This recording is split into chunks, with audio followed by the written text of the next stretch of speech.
पद्म पुराण में भगवान शिव और देवी पार्वती की बेटी अशोक सुंदरी का उल्लेख किया गया है। अशोक सुंदरी की पूजा सोमवार के दिन की जाती है।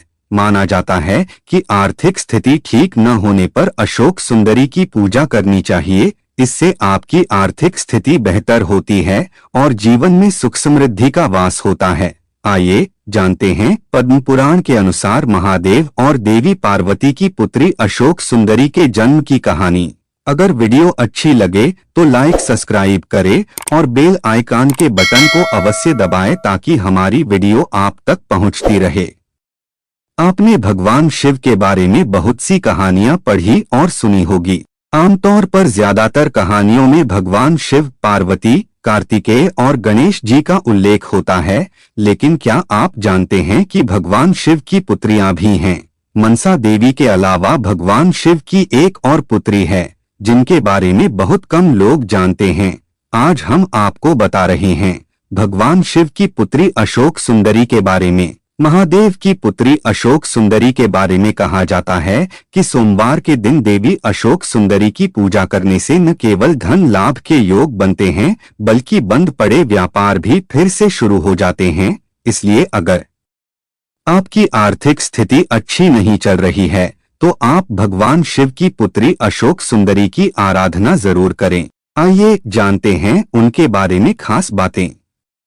कैसे हुआ महादेव और देवी पार्वती की पुत्री अशोक सुंदरी का जन्म? अशोक सुंदरी के जन्म का उल्लेख पद्म पुराण में मिलता है। इसके अनुसार एक दिन माता पार्वती भगवान शिव के साथ घूमने के लिए वन गई। वहां पर माता पार्वती ने कल्पवृक्ष को देखा। कल्पवृक्ष के पास जाकर माता पार्वती ने अपने अकेलेपन को दूर करने के लिए एक ऐसी सखी को मांगा जिससे वे अपने मन की सारी बातें कह सके और एक माँ की तरह वात्सल्य भी दे सके।